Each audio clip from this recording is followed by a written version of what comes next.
Hello guys, welcome back to my channel. എല്ലാവർക്കും നമസ്കാരം. അപ്പോൾ ഇന്നലെ ഞാൻ വീഡിയോ ഇട്ടിട്ടുണ്ടായിരുന്നു. ഒരുപാട് പേര് കണ്ടിട്ടുണ്ട്, ഒരുപാട് സന്തോഷമുണ്ട്. അതുപോലെ തന്നെ ഒരു അപേക്ഷയുണ്ട്, ആരും വീഡിയോ സ്കിപ്പ് ചെയ്യരുത്. വീഡിയോ സ്കിപ്പ് ചെയ്തിട്ട് കണ്ടാൽ എനിക്കത് യൂസ് ആവില്ല.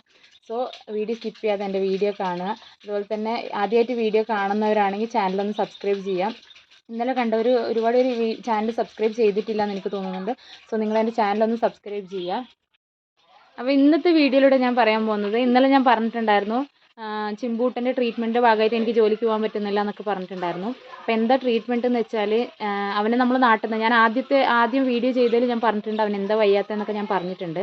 അപ്പോൾ ADHD ഉണ്ട്, ലേണിംഗ് ഡിസബിലിറ്റി ഉണ്ട് എന്നൊക്കെ പറഞ്ഞിട്ടുണ്ടായിരുന്നു. നമ്മൾ അതിന് ട്രീറ്റ്മെൻറ്റ് എടുത്തിട്ടുണ്ടായിരുന്നില്ല. ന്യൂറോ പ്രോബ്ലം ഉള്ളതിന് നാട്ടിൽ നിന്ന് മരുന്ന് എടുക്കുന്നുണ്ടായിരുന്നു, പെരിന്തൽമണ്ണെന്ന്.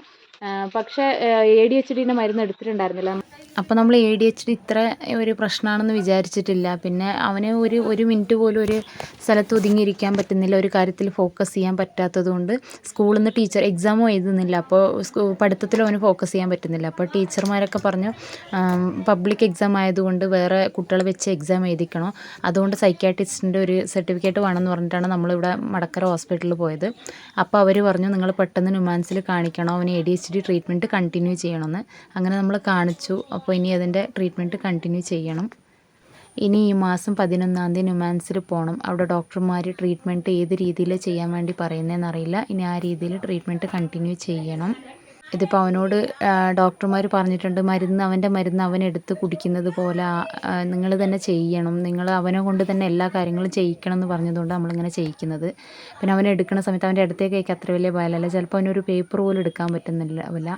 അതുകൊണ്ട് നമ്മൾ അവൻ്റെ കൂടെ തന്നെ നിൽക്കുന്ന, അവൻ എവിടെയെങ്കിലും മരുന്ന് മറിക്കുമോ, മരുന്ന് നല്ല ഒരു മുടി ചിന്താനോ അവൻ്റെ കാര്യങ്ങൾ ചെയ്യാനോ അവനക്ക് ചിലപ്പോൾ പറ്റുന്നില്ല. ചില സമയത്ത് അവനൊന്നും അറിയുന്നില്ല. അപ്പോൾ അവൻ എല്ലാ രീതിയിലും ശരിയായി വരാൻ വേണ്ടി നമ്മളെല്ലാവരും പ്രാർത്ഥിക്കുന്നുണ്ട്. അതുപോലെ തന്നെ നിങ്ങളും പ്രാർത്ഥിക്കുന്നു എന്ന് ഞാൻ വിചാരിക്കുന്നു. അപ്പോൾ നിങ്ങളുടെ സപ്പോർട്ട് ഉണ്ടാവും എന്ന് വിചാരിക്കുന്നു. അപ്പോൾ വീഡിയോ ഇഷ്ടപ്പെട്ടാൽ ലൈക്ക് ചെയ്യണം, അതുപോലെ തന്നെ കമൻറ്റ് ചെയ്യണം. ഞാൻ പറയുന്നതിൽ എന്തെങ്കിലും തെറ്റുണ്ടെങ്കിൽ എല്ലാം കമൻറ്റിലൂടെ എനിക്ക് അറിയിക്കണം. അപ്പോൾ ഇനി അടുത്ത വീഡിയോയിലൂടെ കാണും വരെ ബൈ ബൈ.